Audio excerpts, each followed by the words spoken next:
Assalamualaikum warahmatullahi wabarakatuh. Perkenalkan, nama saya Salis Prastika Zamzami, NIM 19111313027, mahasiswa Universitas Bhayangkara, kelas Mitra I. Yang saya hormati Prof. Sadijono, saya senang bisa mendapatkan kesempatan untuk bisa memaparkan makalah saya dalam kesempatan kali ini.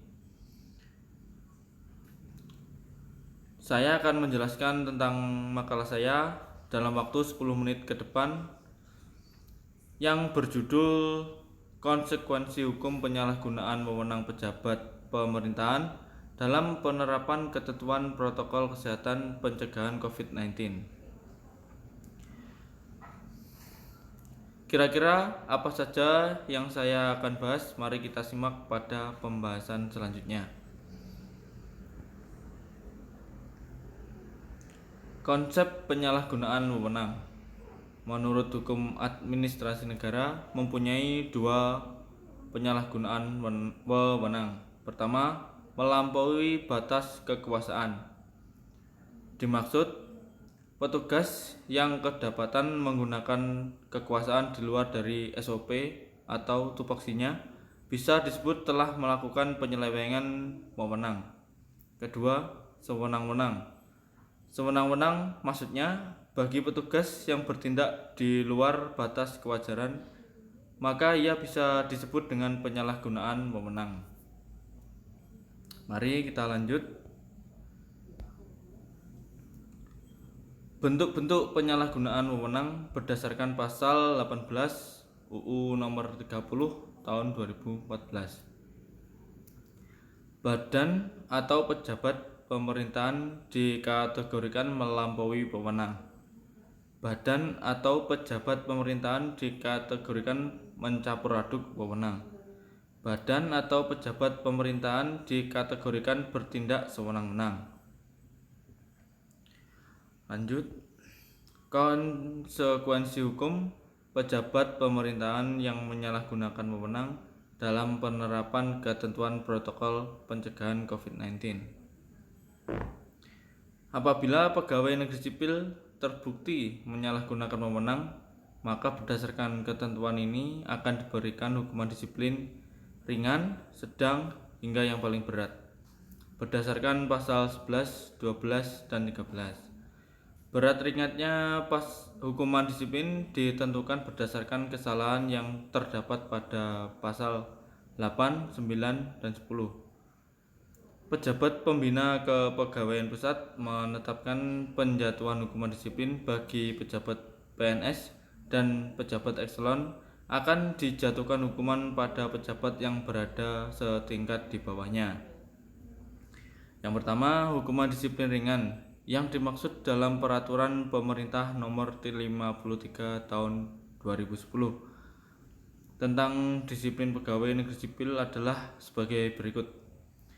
Berupa teguran lisan dan teguran tertulis serta pernyataan tidak puas secara tertulis. Kedua, hukuman disiplin sedang meliputi penundaan kenaikan gaji dan kenaikan pangkat selama 1 tahun dan penurunan pangkat setingkat lebih rendah selama 1 tahun.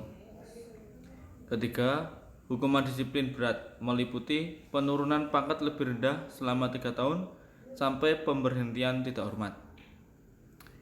Baik, kita lanjut. Sanksi dalam penegakan protokol kesehatan. Sanksi terhadap pelanggar protokol kesehatan mempunyai dua aspek. Pertama, sanksi sosial, yaitu sanksi pada taraf ringan berupa peringatan. Kita bisa ambil contoh seperti kerja bakti kebersihan, berdoa di area pemakaman korban COVID, push up, squat jump, dan lain-lain. Sanksi administrasi, yaitu sanksi yang dikeluarkan oleh instansi terkait berdasarkan butir peraturan yang resmi. Seperti kita dapat contoh penyitaan KTP, tilang, dan membayar uang denda. Lanjut. Kesimpulan, bentuk penyalahgunaan wewenang, yakni melampaui wewenang, mencampur adukan wewenang, bertindak sewenang-wenang.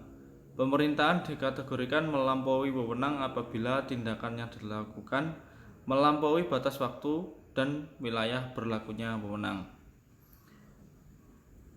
Pejabat pemerintahan dikategorikan mencampur adukan wewenang apabila tindakan yang dilakukan di luar cakupan bidang atau materi wewenang yang diberikan. Pejabat pemerintahan dikategorikan bertindak sewenang-wenang apabila tindakan yang dilakukan tanpa dasar kewenangan hukum. Pertanggungjawaban pejabat pegawai negeri sipil yang terbukti menyalahgunakan wewenang akan diberi sanksi disiplin sebagai bentuk pertanggungjawaban atas penyalahgunaan wewenang.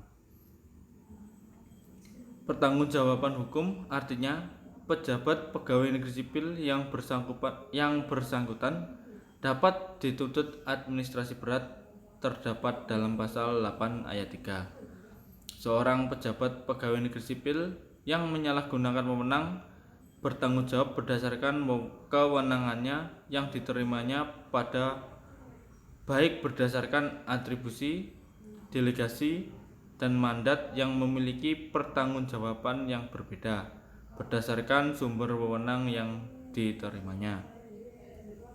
Pertanggungjawaban berupa pertanggungjawaban secara administrasi dalam ruang lingkup administrasi pemerintahan. Saran di sini saya mengambil bentuk-bentuk penyalahgunaan wewenang yang dilakukan oleh pejabat pemerintahan dalam penerapan protokol pencegahan COVID-19. Disarankan agar tidak mengarah kepada domain hukum perdata ataupun pidana. Perlu adanya batasan mengenai penyalahgunaan wewenang yang bersifat pada hukum administrasi negara, sehingga tidak terjadi pemberian hukuman disiplin yang tidak sesuai. Sanksi terhadap pejabat pemerintahan yang telah melakukan penyalahgunaan wewenang dalam penerapan protokol pencegahan COVID-19 disarankan agar lebih diperberat daripada apa yang sudah ada selama ini. Tujuannya yang pertama, untuk memberikan efek jera kepada pejabat pemerintahan untuk tidak menyalahgunakan wewenangnya. Kemudian, agar kerugian negara dapat terhindar akibat penyalahgunaan wewenang tersebut sudah menurun sebelumnya akibat sanksi berat tersebut. Tujuan yang kedua yaitu agar bangsa Indonesia dapat segera memulihkan kondisi dari ancaman pandemik COVID-19.